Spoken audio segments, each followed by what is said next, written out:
Zaynab Dosso, Italy's sprint queen. 26 years old, 3 years of returning to the world's biggest stage and leaving without gold. Then Julian Alfred arrived. 4 years, 0 losses. The 60 meters belonged to her, until the day it didn't. Zaynab Dosso was not supposed to be here. Not in this race, not in this country, not on this stage. She was born on September 12, 1999, in Man, a city in the western Ivory Coast. Her parents moved to Italy in 2002. 7 years later, at 10 years old, Zaynab followed them. She arrived in Rubiera, a small town in the Reggio Emilia province of northern Italy, where she spoke no Italian and knew almost no one. Athletics found her by accident. At 13, her physical education teacher noticed she was faster than everyone in the gym class, faster than the boys, faster than the girls, faster than anyone the teacher had seen at that age. She was pushed toward track. She did not know yet what that meant. She would find out quickly. She became an Italian citizen in 2016. She began climbing through the national athletics system, breaking the Italian indoor 60-meter record 3 separate times during the 2022 season alone. She lowered the mark to 7.14 seconds and became only the second fastest Italian woman ever over 100 meters. By 2024, she was the holder of both the Italian national records at 60 meters and 100 meters outdoors. She won bronze at the 2024 European Athletics Championships in Rome, clocking 11.01 seconds in the 100 meters. She competed at the Paris Olympics in the 4x100 relay. She was not a fringe athlete. She was Italy's fastest woman. But on the indoor circuit, something specific was happening. At every World Indoor Championship she entered, she kept getting a little bit closer to the top step. Close was not close enough. She was determined to fix that. To understand what Dosso was walking into, you need to understand who stood in her way. Julian Alfred was born on June 10, 2001, in Cicerone, St. Lucia, a Caribbean island with fewer than 200,000 people and, until 2024, 0 Olympic medals in its entire history. She lost her father at age 12. Her coach, Cuthbert Modeste, refused to let grief end her career. He waited for her at the bus stop in Cicerone day after day until she came back to the track. She did. Alfred went to the University of Texas, where she became the first woman in NCAA history to break 7 seconds in the 60 meters. She ran 6.94 seconds in 2023, still her personal best and tied for second on the all-time list. She entered the 2024 World Athletics Indoor Championships in Glasgow and won gold in 6.98, setting a world-leading time. St. Lucia had never won a single medal at a global senior championship before that race. Alfred had not lost a 60-meter race since 2022. She entered the 2026 indoor season on a mission. On February 13th, she ran 6.99 seconds at the Tyson Invitational in Fayetteville, Arkansas, setting the joint world-leading time in the event. The numbers said everything. She was ready to defend her crown at the World Indoor Championships in Torun.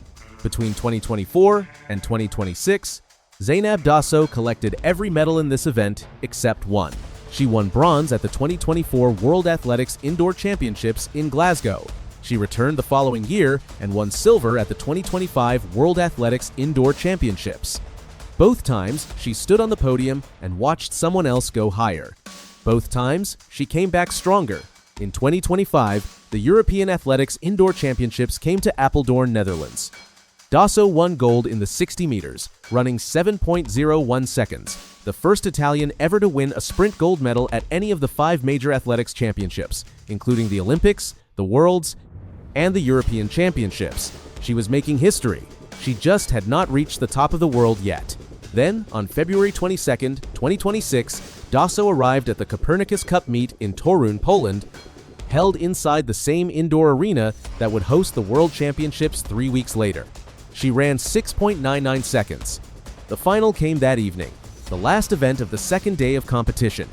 8 of the fastest women in the world stood in the blocks.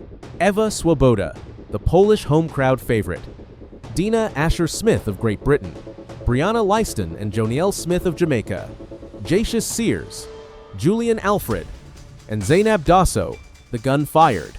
Dosso got out cleanly and did not tighten up.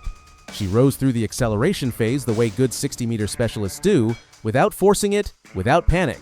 She moved through the middle of the race with control. Alfred pushed.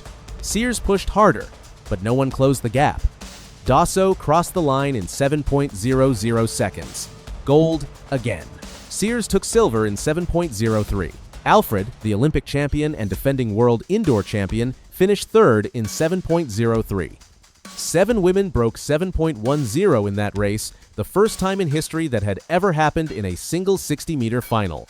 Alfred, who has never shied from honesty, addressed the loss directly in the mixed zone. The start had cost her. The 60-meter is very short and the most crucial part was the start. She said, "Even if it doesn't look like that, it has been really stressing me out, but I am happy to bring a new medal to home, my St. Lucia." The crown had moved. And Alfred, to her credit, knew it. Zaynab Dosso did not just win a race, she closed a door that had been open for 90 years. No Italian female sprinter had ever won a gold medal at the Olympic Games, the World Athletics Championships, or the World Athletics Indoor Championships. The closest comparable achievement in Italian women's sprinting history was a bronze medal won by Giuseppina Leone at the 1960 Rome Olympics, in front of a home crowd. That was 66 years ago. Dosso's gold was also Italy's first at the World Indoor Championships since Fiona May won the long jump in 1997, nearly 3 decades of waiting. On the same evening that Dosso crossed the line, Italian distance runner Nadia Battecletti won gold in the women's 3,000 meters. 2 golds in one night. Italy finished that second day atop the medals table. Dosso completed the full medal set at the World Indoor Championships bronze, silver, gold across 3 consecutive years. That kind of progression requires not just talent but discipline, patience, and the refusal to accept that this year's result is the ceiling. She built the career brick by brick, record by record, podium by podium, until the gold had nowhere else to go. After crossing the finish line, she stood in the mixed zone and spoke plainly. "I still cannot fully realize what I have done," she said. "This was something I have wanted for many years. I took silver and bronze medals before, now I am finally the champion. And this year, unlike last, everyone was here, people like Julian Alfred, so it means even more." Then she added something that will stay with track fans for a long time. "I will not have a lot of time to celebrate. I have an exam on Monday and I have to move to a new home next week." Zaynab Dosso came to Torun as the 5th European woman ever to break 7 seconds. She left as the world indoor champion, the Italian national record holder, and the first Italian sprinter to win a global gold. She beat an Olympic champion who had not lost in 4 years. Now the outdoor season begins. The 100-meter dash on the Diamond League circuit, the World Athletics Championships. The best women in sprinting will line up again. The question remains, who is fastest on the day that matters? Dosso holds the Italian record outdoors at 11.01 seconds, but the world stage outdoors, the 100-meter final at a world championship, is the next frontier. 26 years old, in her prime, she is no longer chasing anyone. For now, the sprint crown belongs to Zaynab Dosso.